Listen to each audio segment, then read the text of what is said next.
क्या ये सजील थी?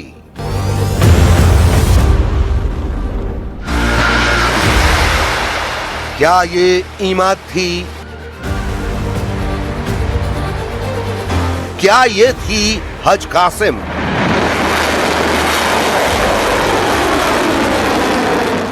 या फिर ये थी खैबर शिकन, जिसकी वजह से नेतन्याहू और डोनाल्ड ट्रंप दोनों के माथों पर शिकन नजर आने लगी है।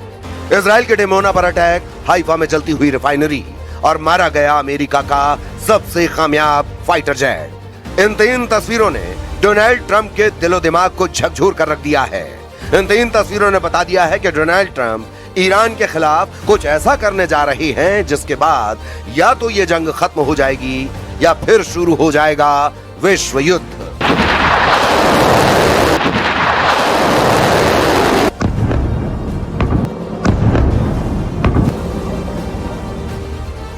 डोनाल्ड ट्रंप ने बहुत साफ साफ शब्दों में ईरान के सामने युद्ध खत्म करने के लिए विकल्प रख दिए हैं। डोनाल्ड ट्रंप का पूरा फोकस होर्मुज के समुद्री गलियारे पर है। ट्रंप ने डेडलाइन दी है और कहा है कि अगर ईरान ने 48 घंटों में होर्मुज स्ट्रेट को नहीं खोला तो अमेरिका उसके कई पावर प्लांट्स पर हमला करके उन्हें पूरी तरह तबाह कर देगा। डोनाल्ड ट्रंप ने कहा है कि इस ऑपरेशन की शुरुआत ईरान के सबसे बड़े प्लांट से की जाएगी।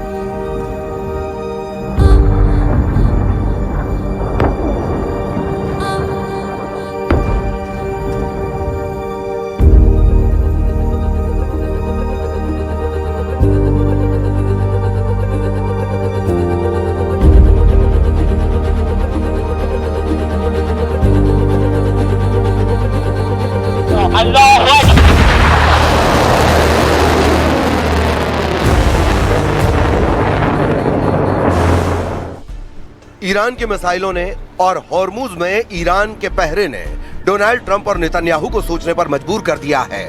अमेरिका और इजराइल दोनों इस युद्ध को कुछ दिनों के अंदर जीतने के इरादे से उतरे थे, लेकिन चौथे हफ्ते में यह जंग जारी है और ईरान बराबर से नहीं बल्कि डबल ताकत से लड़ रहा है।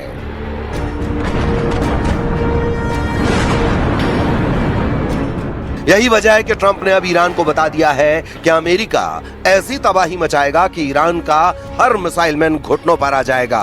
डोनाल्ड ट्रंप ने ईरान के हर बिजली पावर प्लांट को तबाह करने की धमकी दी है, ताकि ईरान में अगर पावर ग्रिड तबाह कर दी गई तो तेहरान समेत ईरान का हर पावर सेंटर ढह जाएगा। ईरान का पावर ग्रिड उड़ाकर ईरान का पावर सेंटर पूरी तरह खत्म करना चाहते हैं डोनाल्ड ट्रंप। 9 करोड़ की आबादी वाले ईरान में 90,000 मेगावाट बिजली पैदा होती है। इसमें 90% बिजली थर्मल प्लांट पैदा करते हैं। अमेरिका के टारगेट पर है दमावंद पावर प्लांट। तेहरान के करीब इस पावर प्लांट में 3000 मेगावाट बिजली पैदा होती है। अमेरिका के टारगेट पर है ईरान का शाहिद सलीमी पावर प्लांट। यह कैस्पियन सागर के किनारे मजंदरान शहर में है और यहाँ 2200 मेगावाट बिजली पैदा होती है। अगर अमेरिका या इजराइल की वायुसेना ऐसे और बिजली ठिकानों को टारगेट करते हैं तो युद्ध रुकेगा नहीं बल्कि और तेज होगा, और इसके लिए ईरान ने पलटवार वाली वार्निंग भी जारी कर दी है। ईरान की मिलिट्री लीडरशिप कई कमांडर्स के मारे जाने के बाद भी इजराइल पर लगातार हमले कर रही है। डिमोना और अरद शहर पर हुए हमलों ने बता दिया है कि ईरान की मिसाइल ताकत बरकरार है। उनके पास मिसाइलों का भंडार है। इसी बुनियाद पर ईरान ने बता दिया है कि अगर उसके बिजली पावर प्लांट पर हमला किया गया तो पलटवार कैसा होगा।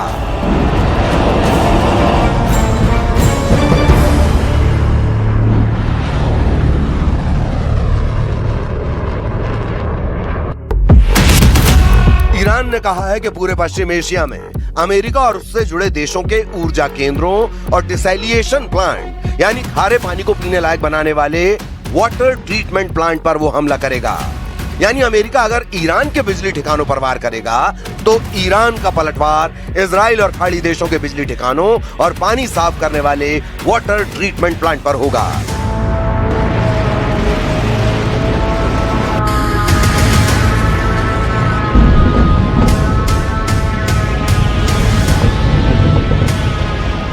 अपनी मिसाइल पावर दिखाकर ईरान बता चुका है कि उसके पास ये ताकत है। इसका एहसास ट्रंप को भी है और नेतन्याहू को भी है। ईरान के मिलिट्री लीडर कह रहे हैं कि अब इजराइल और अमेरिका को लेकर पहले से तय रणनीति को लागू करने का वक्त आ गया है। और अगर इजराइल अपने डिमोना जैसे परमाणु सेंटर वाले शहर को नहीं बचा पा रहा, तो वो बाकी जगहों को कैसे बचा पाएगा? ईरान के टारगेट पर इजराइल के कौन कौन से वाटर प्लांट हैं, गौर से समझिएगा। भूमध्य सागर से लगे समुद्री किनारे पर इजराइल ने डिसैलिएशन प्लांट लगाए हैं जो खारे पानी को पीने लायक बनाते हैं। यहां से इजराइल अपने पानी की 85% जरूरत पूरी करता है।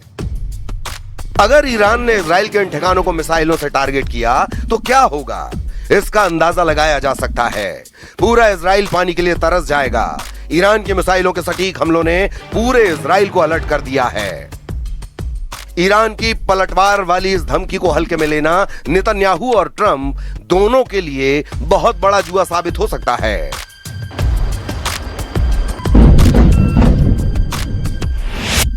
ईरान के टारगेट पर है अश्केलोन प्लांट। यह कभी दुनिया का सबसे बड़ा प्लांट था जो खारे पानी को पीने लायक बनाता है। दूसरा है हदेरा डिसैलिनेशन प्लांट। तीसरा है सोरेक प्लांट, दुनिया का सबसे आधुनिक प्लांट कहा जाता है। चौथा है पालमाचिम डिसैलिनेशन प्लांट, ये तेल अवीव के दक्षिण में है। पांचवा है अशदोद प्लांट जो दक्षिण इजराइल के लिए काफी जरूरी है। Oh my God.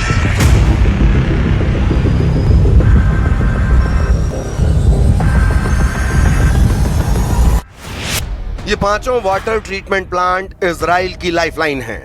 ये प्लांट जब 10 लीटर को साफ करते हैं तो उसमें से 8 लीटर पानी पीने लायक बनता है। ये पानी खेती के लिए भी इस्तेमाल किया जाता है, इसीलिए ये प्लांट इजराइल की वाटर सिक्योरिटी की रीढ़ कहे जाते हैं।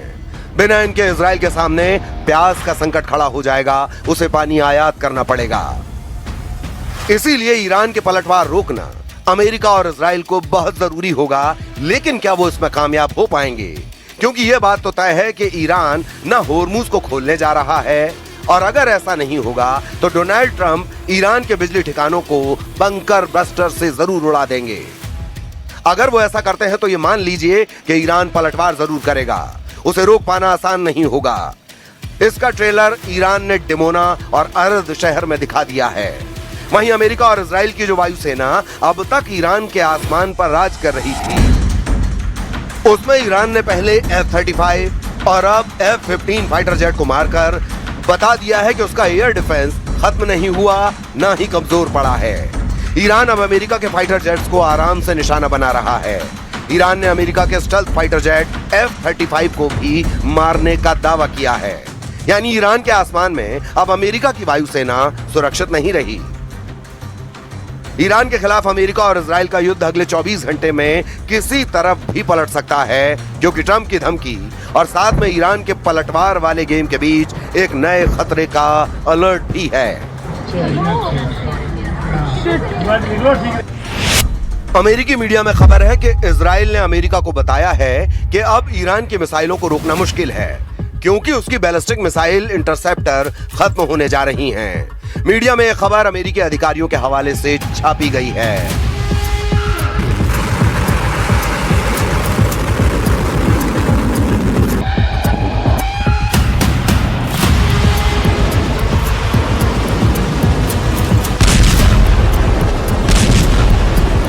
खुर्रमशहर 4 जैसी क्लस्टर बम वाली मिसाइलों ने और बड़ा चैलेंज पेश कर दिया है।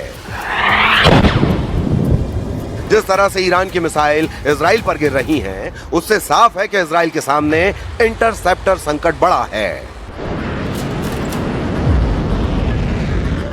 दावा है कि इजराइल का मिसाइल डिफेंस नेटवर्क बहुत मुश्किल में फंस चुका है।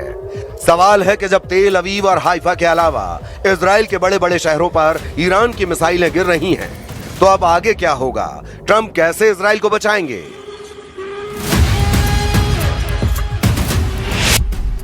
रिपोर्ट में दावा किया गया कि इजराइल के मिसाइल संकट के बारे में पेंटागन को पहले से पता था, फिर भी ईरान के खिलाफ युद्ध की शुरुआत की गई। क्या इसके मायने ये हैं कि नेतन्याहू खुद तो फंसे ही, उन्होंने ट्रंप को भी बुरा फंसा दिया है? अब इजराइल को बचाने की पूरी जिम्मेदारी अमेरिका की है और इसीलिए दक्षिण कोरिया से थर्ड सिस्टम मंगाया गया है। जाहिर है अब युद्ध का फैसला इस मुद्दे पर होगा कि कौन आखिरी वक्त तक दूसरे पर वार कर पाएगा।